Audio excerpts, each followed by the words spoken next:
مقام آخر محمد رسول الله والذين معه أشداء على الكفار رحماء بينهم تراهم ركعا سجدا يبتغون فضلا من الله ورضوانا سيماهم في وجوههم من أثر السجود ذلك مثلهم في التوراة ومثلهم في الإنجيل. وقال النبي صلى الله عليه وسلم إن الله جعل الحق على لسان عمر وقلبه.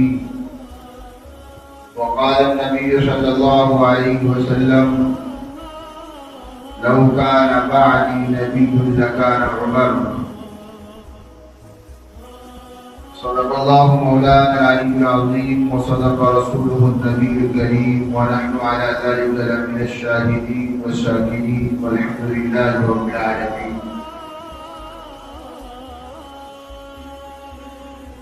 میرے محترم بھائیوں اور بزرگوں،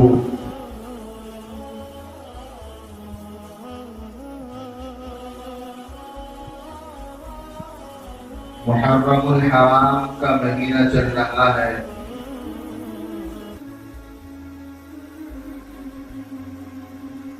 میں نے گزشتہ جمعے کے اندر بھی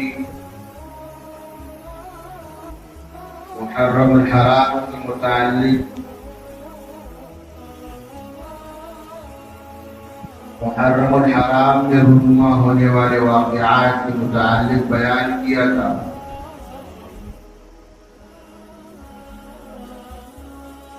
محرم اسم مفعول کا صیغہ ہے جس کے معنی آتے احترام والا مہینہ۔ اسلام سے قبل بھی کفار و مشرکین 4 مہینوں کا احترام کرتے تھے، ماہ ذی الحجہ، ماہ ذی القعدہ اور محرم اور رجب۔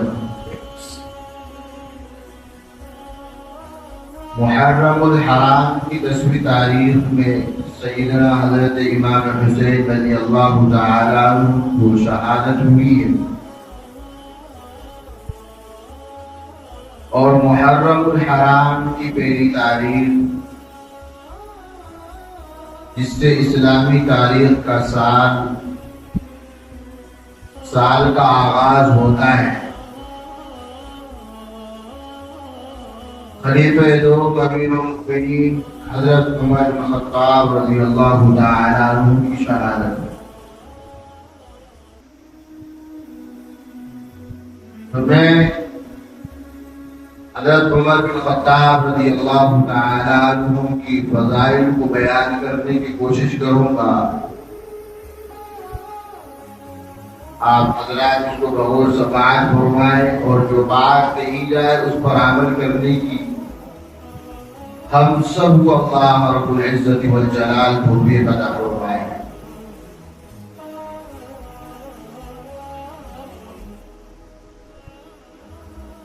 حضرت عمر رضی اللہ تعالی عنہ کی فضیلت کیا ہے اور احادیث مبارکہ میں حضرت عمر بن خطاب رضی اللہ تعالی عنہ کی کیا فضیلت اور مناقب بیان کیے گئے۔ حضرت عمر رضی اللہ تعالی عنہ نے اپنی زندگی اخلاص، للہیت، قرآن کی تلاوت، ذکر و اذکار، خشیت الہی میں گزاری ہے۔ اللہ کے رسول صلی اللہ علیہ وسلم نے ارشاد فرمایا لو کان بعدی نبی لکان عمر، کہ اگر نبوت کا سلسلہ قائم ہوتا تو میرے بعد حضرت عمر بن خطاب رضی اللہ تعالی عنہ نبی ہوتے، کیونکہ نبوت کا سلسلہ ختم ہو چکا ہے اور قرآن کریم نے اس پر مہر لگا دی ہے۔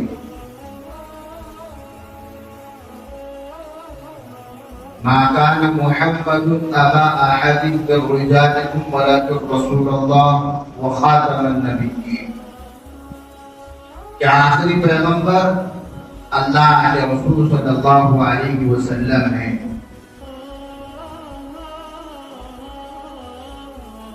اب اگر کوئی شخص قیامت کی صبح تک اگر نبوت کا دعویٰ کرتا ہے تو وہ ہمارے نزدیک کاذب ہے، کذاب ہے، جھوٹا ہے۔ میں نے قرآن کریم کے اندر کئی آیات کریمہ کی تلاوت کی ہے۔ والسابقون الأولون من المهاجرين والأنصار والذين اتبعوهم بإحسان رضي الله عنهم ورضوا عنه، کہ مہاجرین اور انصار جنہوں نے ایمان لانے کے اندر سبقت کی ہے، اللہ تبارک و تعالی نے ان کے لیے جنت کو تیار کرا۔ مگر جو لوگ ان صحابہ کرام رضوان اللہ تعالی علیہم اجمعین کی اتباع کرے خالص ایمان کے ساتھ، اللہ رب العزت والجلال نے ان کے لیے بھی اعلان کیا ہے رضی اللہ عنہ ورضوا عنہ، ہم ان سے بھی راضی ہیں۔ تو مہاجرین میں سے سیدنا حضرت عمر بن خطاب رضی اللہ تعالی عنہ ہیں،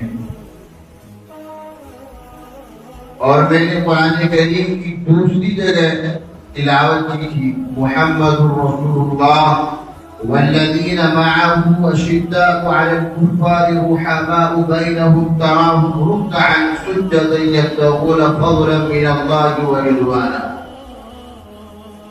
کہ محمد رسول اللہ صلی اللہ علیہ وسلم اللہ کے رسول اور پیغمبر ہیں، اور جو لوگ آپ کے صحبت یافتہ ہیں وہ کافروں کے مقابلے میں بڑے سخت ہیں اور آپس میں بڑے نرم دل والے ہیں، کہ مخاطب جب آپ ان کو دیکھیں گے تو کبھی وہ رکوع کر رہے ہوں گے اور کبھی سجدہ کر رہے ہوں گے، اللہ رب العزت والجلال کی خوشنودی اور رضامندی کی جستجو میں لگے ہوئے ہوں گے، اللہ کے فضل حاصل کرنے میں لگے ہوئے ہوں گے۔ اور آگے ارشاد فرمایا کہ ان کی پیشانیوں پر تمہیں سجدے کے آثار اور علامت نظر آئیں گے۔ ذالک مثلهم فی التوراۃ ومثلهم فی الانجیل، ان کی مثال اللہ رب العزت والجلال نے تورات کے اندر بیان فرمائی ہے، اور ان کی اوصاف اور مناقب اللہ رب العزت والجلال نے انجیل کے اندر بھی بیان فرمائی ہے۔ تو محدثین نے یہاں ایک نقطہ بیان کیا ہے کہ محمد رسول اللہ والذین معه، اس سے مراد جبکہ یہاں سے تمام صحابہ کرام رضوان اللہ تعالی علیہم اجمعین کی تعریف بیان کی جا رہی ہے، لیکن محدثین نے ایک نقطہ بیان کیا ہے کہ والذین معه سے مراد سیدنا حضرت ابو بکر صدیق رضی اللہ تعالی عنہ ہے، اس لیے کہ اللہ کے رسول علیہ السلام کے ساتھ سیدنا حضرت ابو بکر صدیق رضی اللہ تعالی عنہ ہمیشہ ساتھ رہتے۔ اشداء علی الکفار، اور اس سے مراد سیدنا حضرت عمر بن خطاب رضی اللہ تعالی عنہ جو کافروں کے مقابلے میں بڑے سخت تھے، رحماء بینہم، اور آپس میں بڑے نرم دل والے تھے۔ یہ محدثین فرماتے ہیں کہ اس سے مراد حضرت عثمان غنی رضی اللہ تعالی عنہ تھے، جن کے دلوں کے اندر نرمی تھی۔ ویسے تو یہاں تمام صحابہ کرام رضوان اللہ تعالی علیہم اجمعین کی تعریف بیان کی گئی ہے۔ تو میں عرض کر رہا تھا کہ حضرت عمر بن خطاب رضی اللہ تعالی عنہ کی مناقب اور فضائل کیا ہے؟ اللہ کے رسول علیہ السلام نے ارشاد فرمایا بخاری شریف کی روایت ہے، نبی کریم علیہ الصلوۃ والسلام نے ارشاد فرمایا کہ میں نے خواب میں جنت دیکھی اور جنت میں میں نے ایک خاتون کو دیکھا، وہ حضرت سلیم رضی اللہ تعالی عنہا تھی، اور میں نے جنت میں قدموں کی آہٹ سنی، وہ سیدنا بلال حبشی رضی اللہ تعالی عنہ کے قدموں کی آہٹ تھے، اور میں نے جنت کے اندر ایک محل دیکھا۔ میں نے پوچھا یہ محل کس کا ہے؟ تو مجھے بتایا گیا کہ یہ محل حضرت عمر بن خطاب رضی اللہ تعالی عنہ کا ہے۔ میرا دل نے چاہا کہ میں اس محل کے اندر داخل ہوں، لیکن میرے دل کے اندر جب یہ چاہت ہوئی تو مجھے تمہاری غیرت یاد آئی۔ حضرت عمر بن خطاب رضی اللہ تعالی عنہ نے فرمایا، اللہ کے رسول صلی اللہ علیہ وسلم، میری ماں باپ آپ پر قربان ہو جائے، کیا میں آپ کے مقابلے میں محنت کروں گا؟ ایک دوسری حدیث میں نبی کریم علیہ الصلوۃ والسلام نے ارشاد فرمایا کہ میں نے خواب دیکھا اور میں نے خواب میں مجھے دودھ پیش کیا گیا، میں نے دودھ کو خوب پیا یہاں تک کہ میں سراب ہو گیا، اور میں نے وہ بچا ہوا دودھ حضرت عمر بن خطاب رضی اللہ تعالی عنہ کو دی۔ صحابہ کرام رضوان اللہ تعالی اجمعین نے عرض کیا، اللہ کے رسول صلی اللہ علیہ وسلم اس کی تعبیر کیا ہے؟ آپ علیہ الصلوۃ والسلام نے ارشاد فرمایا کہ علم، نبی کریم علیہ الصلوۃ والسلام کو علم و حکمت کا جو دودھ پلایا گیا تھا، وہی دودھ اللہ کے رسول علیہ الصلوۃ والسلام نے حضرت عمر بن خطاب رضی اللہ تعالی عنہ کو دیا۔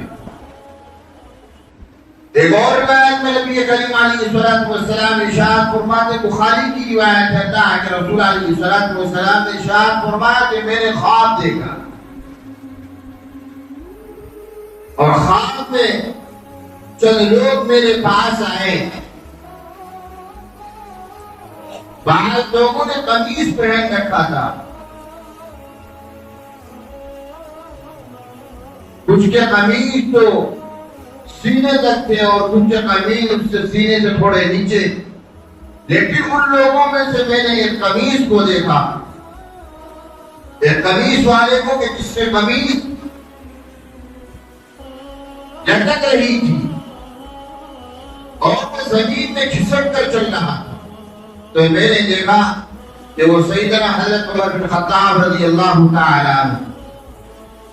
صحابہ کرام رضوان اللہ تعالی اجمعین نے عرض کیا، اللہ کے رسول اس کی تعبیر کیا ہے؟ رسول اللہ صلی اللہ علیہ وسلم نے فرمایا کہ یہ علم ہے۔ حضرت عمر بن خطاب رضی اللہ تعالی عنہ کو اللہ رب العزت والجلال نے علم و حکمت سے نوازا ہے۔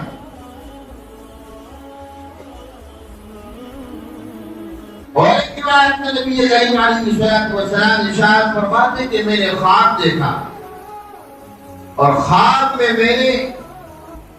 میں کنویں سے پانی نکال رہا، اور میں نے چند ڈول پانی نکالے، اس کے بعد حضرت ابوبکر صدیق رضی اللہ تعالی عنہ نے پانی نکالا، اور حضرت ابوبکر صدیق رضی اللہ تعالی عنہ ایک ڈول نکالے اور وہ بڑے کمزور نظر آئے۔ پھر میں نے حضرت عمر بن خطاب رضی اللہ تعالی عنہ کو دیکھا کہ وہ پانی نکال رہے ہیں، اور انہوں نے اتنا پانی نکالا کہ تمام لوگ سیراب ہو گئے اور جانور تک سیراب ہو گئے۔ میں نے آج تک حضرت عمر رضی اللہ تعالی عنہ جیسا قوت اور عبقری انسان نہیں دیکھا، اور یہ اشارہ تھا کہ نبی کریم علیہ الصلوۃ والسلام کی وفات کے بعد خلیفہ اول بنے حضرت ابوبکر صدیق رضی اللہ تعالی عنہ، جن کی خلافت 2 سال چلی ہے۔ حضرت ابوبکر صدیق رضی اللہ تعالی عنہ کی دور خلافت کے اندر بے شمار فتنے آئے، اور جنگیں ہوئی اس لیے زیادہ فتوحات نہیں ہوئی، لیکن حضرت ابوبکر صدیق رضی اللہ، حضرت عمر بن خطاب رضی اللہ تعالیٰ عنہ کی دور خلافت آئی اور 10 سال خلافت رہی۔ حضرت عمر بن خطاب رضی اللہ تعالیٰ عنہ کی خلافت کے دور میں ایمان، اسلام اور ایمان کو تقویت حاصل ہوئی ہے اور 22 لاکھ مربع میل پر اسلام کا جھنڈا لہرایا ہے۔ یہ اشارہ تھا نبی کریم علیہ السلام کا، اور اللہ کے رسول علیہ السلام نے ارشاد فرمایا ان اللہ جعل الحق على لسان عمر وقلبه۔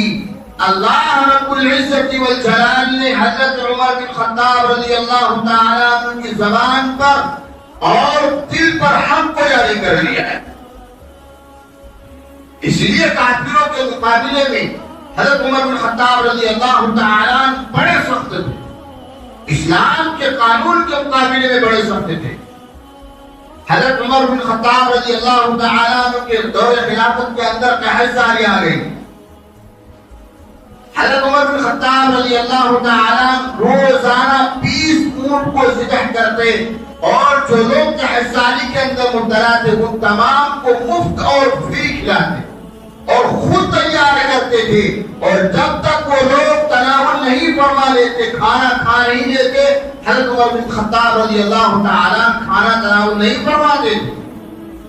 اور اس دورے قحط سالی کے اندر حضرت عمر بن خطاب رضی اللہ تعالیٰ نے کبھی اپنے گھر کے اندر کھانا نہیں کھایا اور کبھی اپنی بیوی کے ساتھ بیٹھ کر کھانا نہیں کھایا، کبھی اپنے اولاد کے ساتھ بیٹھ کر کھانا نہیں کھایا، اور کبھی حضرت عمر بن خطاب رضی اللہ تعالیٰ نے دور قحط سالی کے اندر کبھی لذیذ کھانا نہیں کھایا، زیتون استعمال نہیں کیا۔ اور حضرت عمر بن خطاب رضی اللہ تعالیٰ عنہ فرماتے تھے کہ مجھے خوشی ملتی ہے کہ میرے رعایا کے پیٹ بھر رہے اور وہ لوگ میرا پیٹ بھر رہا ہے۔ ایک مرتبہ حضرت عمر بن خطاب رضی اللہ تعالیٰ عنہ خلیفۃ المسلمین امیر المؤمنین ہیں، ابی بن کعب رضی اللہ تعالیٰ عنہ سے کسی بات کی نزاع ہو جاتی ہے، جھگڑا ہو جاتا ہے۔ 22 لاکھ مربع میل کا حکمران ہے، خود خلیفہ ہے، خود قاضی ہے، اس کے باوجود حضرت عمر بن خطاب رضی اللہ تعالیٰ عنہ حضرت زید بن ثابت رضی اللہ تعالیٰ عنہ کے پاس جاتے ہیں فیصلہ کرانے کے لیے۔ جب وہ اندر داخل ہوتے ہیں تو حضرت زید بن ثابت رضی اللہ تعالیٰ عنہ کا استقبال کرتے ہیں اور حضرت امیر المؤمنین حضرت عمر بن خطاب رضی اللہ تعالیٰ عنہ سے فرماتے ہیں کہ آپ میرے پاس برابر میں بیٹھ جائیے، اس لیے کہ آپ امیر المؤمنین ہیں اور خلیفۃ المسلمین اور آپ بادشاہ ہیں۔ حضرت عمر بن خطاب رضی اللہ تعالیٰ عنہ نے فرمایا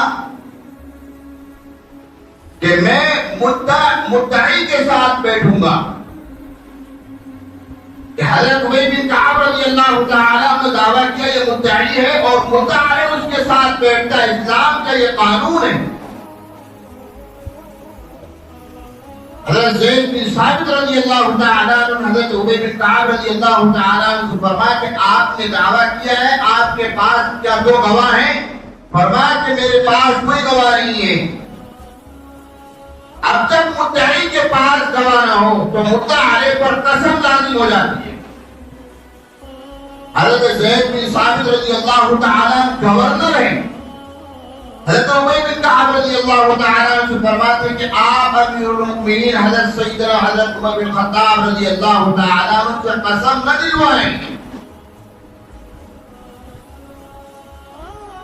حضرت عمر بن خطاب رضی اللہ تعالیٰ نے فرمایا کہ جب مدعی کے پاس گواہ نہ ہو تو پھر مدعا علیہ پر لازم ہو جاتا ہے کہ وہ قسم کھائے، اور میں مدعا علیہ ہوں اس لیے مجھ پر قسم لازم ہے، میں قسم کھاؤں۔ اور جب فیصلہ ہوا حضرت عمر بن خطاب رضی اللہ تعالیٰ عنہ کے حق میں فیصلہ ہوا، اس کے بعد حضرت عمر بن خطاب رضی اللہ تعالیٰ عنہ نے فرمایا کہ تم جب تک اس وقت تک حاکم اور قاضی اور جج نہیں بن سکتے جب تک تمہارے دل کے اندر تمہارا نظریہ تمام لوگوں کے نزدیک برابر نہ ہو جائے، چاہے وہ عمر بن خطاب ہو، وقت کا بادشاہ ہو یا عام مسلمان ہو، عام لوگ ہو، جب تمہارے نزدیک یہ دونوں برابر نہ ہو جائے اس وقت تم حاکم اور جج نہیں بن سکتے۔ جبکہ خلیفۃ المسلمین تھی حضرت احمد بن قیس رضی اللہ تعالیٰ عنہ فرماتے ہیں کہ میں امیر المؤمنین سیدنا حضرت عمر بن خطاب رضی اللہ تعالیٰ عنہ کو تلاش کر رہا تھا، مجھے نہیں ملے۔ میں نے ایک شخص سے پوچھا کہ امیر المؤمنین کہاں ہے، تو انہوں نے کہا کہ جاؤ سرکاری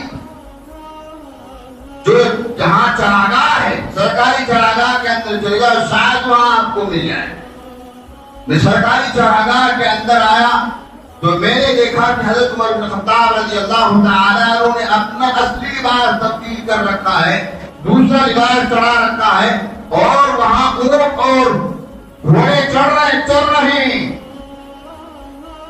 اور حضرت عمر بن خطاب رضی اللہ تعالیٰ کو دبتی ہوئی ریت میں اور دھوپ کی شدت ہے، اس وقت حضرت عمر بن خطاب رضی اللہ تعالیٰ رعایا کی اونٹوں کی اور گھوڑوں کی مالش کر رہے ہیں۔ کیا آج تک پورے زمین کے اندر ایسا عدل و انصاف کا پیکر اور ایسا خلیفہ بھی کسی کوئی دکھا سکتا ہے؟ کیا اللہ رب العزت والجلال نے ان صحابہ کرام رضوان اللہ تعالی علیہم اجمعین کے دلوں کے اندر خشیت رکھی تھی کہ ہر چیز ہونے کے باوجود وہ اللہ پر ہماتن اور رسول اللہ صلی اللہ علیہ وسلم پر قربان ہونے کے لیے ہماتن کو تیار رکھے۔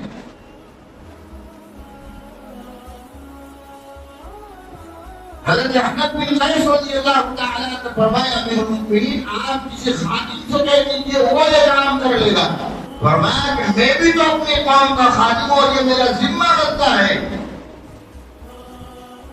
ایک مرتبہ حضرت عمر بن خطاب رضی اللہ تعالیٰ تیز توڑ کر جا رہے ہیں، سیدنا حضرت علی رضی اللہ تعالیٰ پوچھا اے امیر المؤمنین آپ کہاں جا رہے؟ فرمایا کہ بیت المال کا ایک اونٹ بھٹک گیا ہے، میں اس کی تلاش میں ہوں۔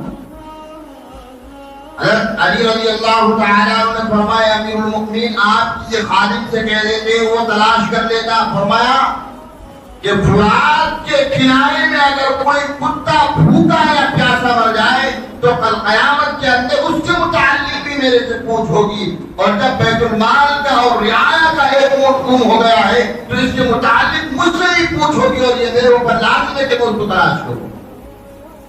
اور اس وقت حضرت سیدنا حضرت علی رضی اللہ تعالیٰ نے تاریخی جملہ فرمایا کہ امیر المؤمنین آپ کا جو طرز زندگی ہے، جو آپ نے اپنا طرز زندگی اختیار کر رکھا ہے، بعد میں آنے والوں کے لیے بڑا مشکل کا کام ہو جائے گا۔ خلیفۃ المسلمین ہے، 22 لاکھ مربع میل کا حکمران ہے، لیکن خشیت الہی دل کے اندر اللہ کا خوف، اللہ کا ڈر اس قدر تھا کہ رسول اللہ صلی اللہ علیہ وسلم نے کئی مرتبہ حضرت عمر بن خطاب رضی اللہ تعالیٰ عنہ کو جنت کی بشارت سنائی ہے، اور اس سے بڑھ کر کیا ہو سکتا ہے؟ خود نبی کریم علیہ الصلوۃ والسلام نے ایک موقع پر فرمایا لو کان بعدی نبی لکان عمر، کہ اگر نبوت کا سلسلہ قائم ہوتا، نبوت چلتی رہتی، تو میرے بعد نبی کا کوئی حقدار ہوتا تو وہ سیدنا حضرت عمر بن خطاب رضی اللہ تعالیٰ عنہ۔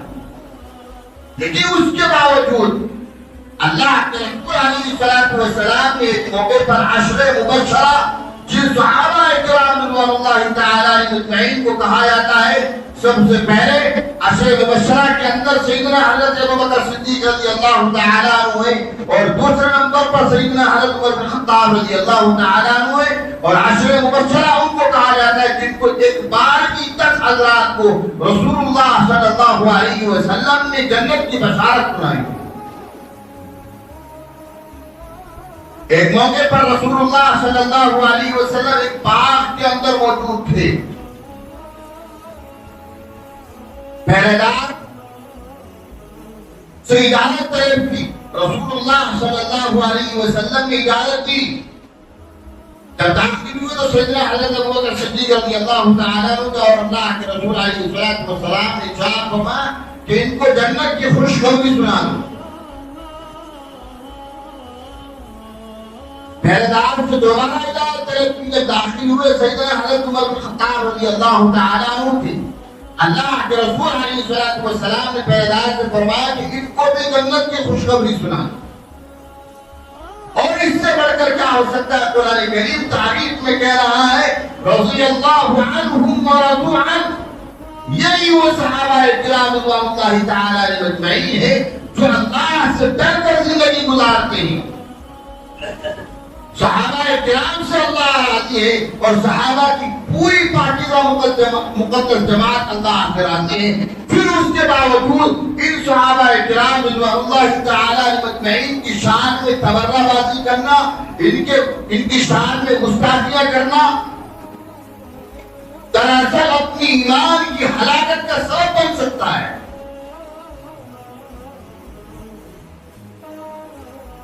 قرآن کریم کے شروع میں ایک آیت پڑھی تھی والسابقون الاولون من المہاجرین والانصار والذین اتبعوهم بإحسان رضی اللہ عنہم ورضوا عنہ. اس کے متعلق امام شافعی رحمۃ اللہ علیہ فرماتے ہیں کہ والسابقون الاولون من المہاجرین، مہاجرین تو ہم بن نہیں سکتے، والانصار اور انصار مدینہ میں بھی ہم شامل نہیں ہو سکتے. اس کے بعد ایک صورت رہ جاتی ہے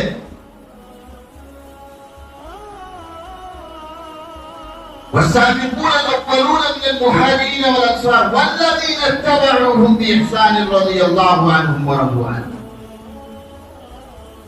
ایک صورت بن جاتی ہے جو شخص خالص ایمان کے ساتھ ان صحابہ کرام رضوان اللہ تعالی علیہم اجمعین کی اتباع کرے گا، اللہ رب العزت والجلال ان سے بھی راضی ہو جائے گا.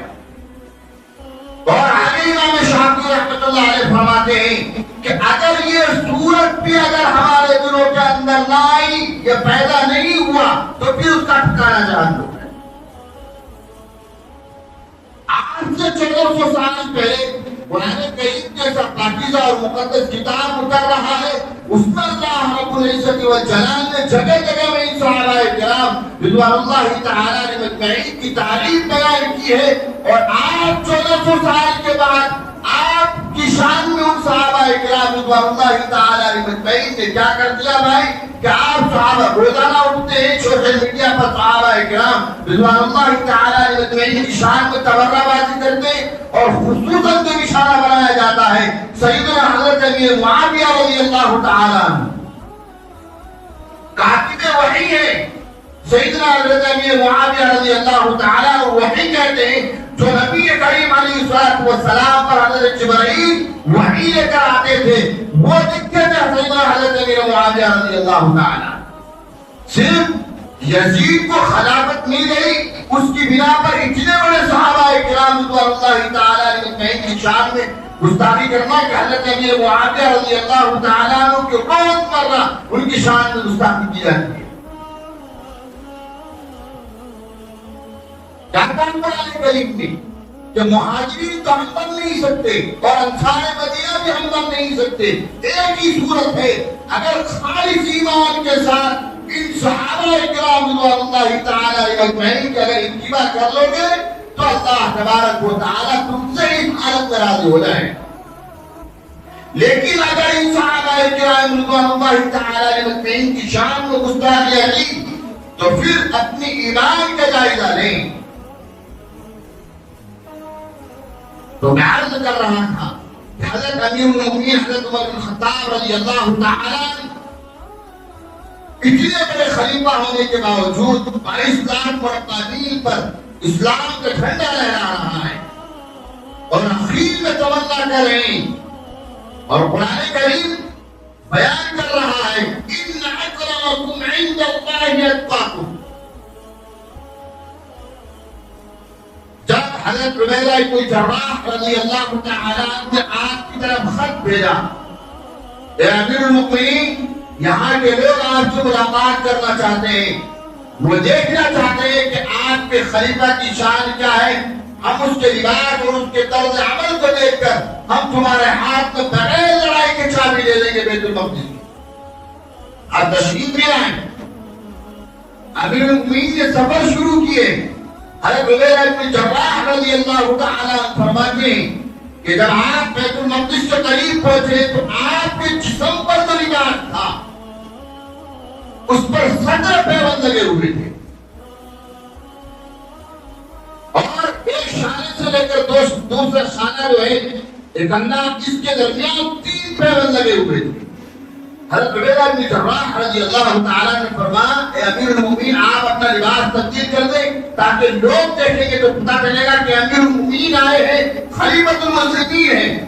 تو اس وقت حضرت امیر المؤمنین حضرت عمر بن خطاب رضی اللہ تعالیٰ نے فرمایا اے عبیدہ بن جراح اگر تمہاری جگہ پر کوئی ہوتا تو میں اس کو سزا سناتا لیکن میں تم کو کچھ نہیں کہتا ہوں. لیکن ایک بات یاد رکھو کہ ہمیں جو عزت ملی ہے وہ لباس کی وجہ سے نہیں ملی ہے بلکہ ہمیں جو عزت ملی ہے وہ رسول اللہ صلی اللہ علیہ وسلم کی اتباع کرنے کی بنا پر ملی ہے. اسلام سے محبت اور ایمان رکھنے کی بنا پر ہمیں عزت ملی ہے اور جو کبھی بھی ہو نہیں سکتا کہ عمر اس چیز کو چھوڑ دے جس کی وجہ سے آپ کو عزت ملی ہو. حضرت عمر بن خطاب رضی اللہ تعالیٰ یہ خلیفۃ المسلمین ہے اور صرف یہی نہیں بلکہ اپنے گورنروں کے اندر بھی انصاف قائم کر رکھا تھا. حضرت عمر بن خطاب رضی اللہ تعالیٰ جس کو بھی جس جگہ کا گورنر بناتے ان کا جائزہ لیتے. حضرت عمر بن العاص رضی اللہ تعالیٰ کو ایک جگہ کا گورنر بنایا. ان کے بیٹے نے گھڑ دوڑ کے اندر ایک شخص نے شکست ہوئی اس کو کوڑے مارے اور سر پر کوڑے مارے. شکایت کی حضرت عمر بن خطاب رضی اللہ تعالیٰ کے پاس. حضرت عمر بن خطاب رضی اللہ تعالیٰ نے حکم دیا عمر بن العاص رضی اللہ تعالیٰ کو خود بھی اور اپنے بیٹے کو لے کر فوراً یہاں آ جاؤ. فرمایا کہ میں نے تمہیں گورنر بنایا تھا لوگوں کے ساتھ عدل و انصاف کرنے کے لیے. یہ کب سے ہو گیا کہ تم نے اپنے بیٹے کو یہ حکم دے دیا کہ وہ تمہارا بیٹا کسی دوسرے پر ظلم کرے. فرمایا امیر المؤمنین دوڑ کے اندر حضرت عمر بن العاص رضی اللہ تعالیٰ کا بیٹا شکست ہوگا اس نے مجھے کوڑے مارے ہیں. میں چاہتا ہوں کہ مجھے انصاف ملنا چاہیے آپ مجھے انصاف دلوائیں. گورنر کے سامنے حضرت عمر بن العاص صحابی رسول گورنر کے سامنے حضرت عمر بن خطاب رضی اللہ تعالیٰ نے ان کو انصاف دیا. ان کو ان کے بیٹے کو ایک درخت سے باندھ دیا اور جس شخص کو کوڑے مارے گئے تو اس سے حکم دیا کہ تم بھی کوڑے مار لو. لیکن یاد رکھنا کہ غصے کے اندر اتنی زور سے مت مارنا پھر آئندہ القیامت کے اندر اس کا حساب دینا ہے. جس زور اور قوت سے اس نے تمہیں مارا اسی قوت اور زور سے تمہیں مارنا ہے. اور پھر عدل و انصاف ایسا قائم کیا کہ گورنر ہیں حضرت امیر المؤمنین حضرت عمر بن خطاب رضی اللہ تعالیٰ کے دور خلافت کے اندر حضرت سعید بن عامر رضی اللہ تعالیٰ. چند مہینوں کے بعد حضرت عمر بن خطاب رضی اللہ تعالیٰ جائزہ لینے کے لیے گئے. لوگوں نے شکایت کی. لوگوں سے پوچھا کہ ہم نے یہ گورنر بنا رکھا ہے کیا تمہارے ساتھ ان کا معاملہ کیسا ہے کیا تمہارے اوپر ظلم و زیادتی کرتا ہے. نہایت لوگوں نے کہا کہ امیر المؤمنین بس 4 شکایتیں. پہلی شکایت یہ ہے کہ پہلے وہ فجر کے نماز کے بعد ہمارے دکھ درد اور فیصلہ سنتے تھی لیکن کچھ دنوں سے وہ 4 کی نماز کے بعد آتے. دوسری شکایت یہ ہے کہ پہلے ہفتے کے اندر ایک دن کی چھٹی نہیں کرتے تھے اب ہفتے کے اندر ایک چھٹی کر رہے ہیں. تیسری شکایت یہ ہے کہ بیٹھے بیٹھے روتے اور روتے روتے بے ہوش ہو جاتے ہیں. چوتھی شکایت یہ ہے کہ پہلے رات کے اندر بھی ہمارا فیصلہ سنتے تھے اب رات میں فیصلہ نہیں سنتے دن کے اندر فیصلہ سنتے اور اگلے دن آتے ہیں. حضرت عمر بن خطاب رضی اللہ تعالیٰ عنہ نے گورنر سے حضرت سعید بن عامر رضی اللہ تعالیٰ عنہ کو کٹگھرے کے اندر کھڑا کر دیا اور کہا کہ تم سے لوگوں کو شکایت کی ہے۔ حضرت سعید بن عامر رضی اللہ تعالیٰ عنہ نے فرمایا امیر المؤمنین اگر آپ کے علاوہ کوئی ہوتا اللہ کی قسم میں کبھی بھی اس کو یہ راز نہیں بتاتا، لیکن آپ کیونکہ خلیفۃ المسلمین امیر المؤمنین ہیں، آپ نے ہمیں گورنر بنایا ہے تو میں بتاتا ہوں کہ پہلی شکایت یہ کی کہ حضرت سعید بن عامر رضی اللہ تعالیٰ فجر کے بعد نہیں آتے ہیں، تھوڑے دیر بعد آتے ہیں، 4 بجے کے بعد آتے ہیں۔ اس کی وجہ یہ ہے کہ میرے شادی کو 30 سال ہو گئے، میری بیوی بڑی خدمت گزار تھی، میرا خیال رکھا کرتی تھی، لیکن کچھ دنوں سے وہ بیمار ہے، پیر سے پال ہو چکی ہے، معذور ہو چکی ہے۔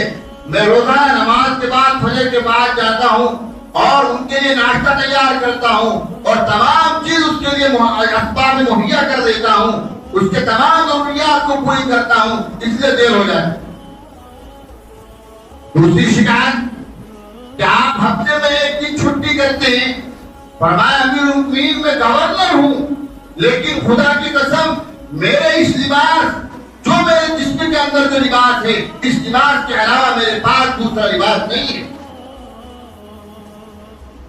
اور جب میں ہفتے کے اندر اس کو 1 مرتبہ دھوتا ہوں تو اس کی یہ ہوتی ہے کہ وہ شام ہو جاتا ہے، موٹا لباس ہے، سوکھتا نہیں ہے، اس لیے میں اپنی بیوی کی چادر اوڑھ کر بیٹھ جاتا ہوں، اس لیے ہفتے کے اندر 1 دن چھٹی کرتا ہوں۔ تیسری شکایت کہ بیٹھے بیٹھے رونے لگتے اور روتے روتے بے ہوش ہو جاتے، اس کی وجہ کیا ہے؟ فرمایا امیر المؤمنین میں نے 40 سال کی عمر میں ایمان قبول کیا ہے، میں نے 40 سال کفر و بربریت میں اپنی زندگی گزاری ہے، مجھے وہ گزرا ہوا پل یاد آتا ہے تو میرے دل کے اندر یہ خدشہ پیدا ہوتا ہے کہیں اللہ رب العزت والجلال ان 40 سال کا حساب نہ لے اور پھر پکڑ نہ لے اور کہیں اللہ ناراض نہ ہو جائے۔ جب وہ یاد آتا ہے تو دل کے اندر لرزہ طاری ہو جاتا ہے، آنکھ سے آنسو جاری ہوتا ہے، جس کی وجہ سے میں مدہوش ہو جاتا ہوں، بے ہوش ہو جاتا ہوں۔ چوتھی شکایت کہ تم رات میں اب نہیں آتے ہو۔ فرمایا امیر المؤمنین آپ میرے داڑھی کو دیکھیے، سنت رسول کو دیکھیے، کیا آپ کو اس داڑھی کے اندر 1 بال بھی کالا نظر آتا ہو؟ حضرت امیر المؤمنین نے فرمایا اس کا کیا مطلب؟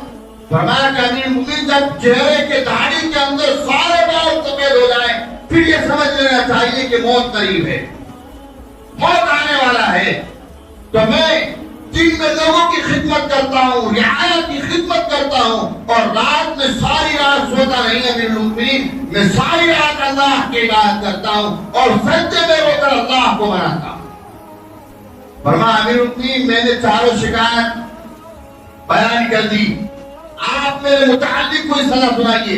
امیر المؤمنین نے اپنے دامن کو پھیلا دیا اور اللہ سے دعا کی، اللہ ایسے 3-4 لوگ اگر میری حکومت میں دے دیں تو پھر میرے لیے حکومت کرنا آسان ہو جائے۔ یہ تھے امیر المؤمنین حضرت عمر بن خطاب رضی اللہ تعالیٰ عنہ کی فضیلت اور گورنری تک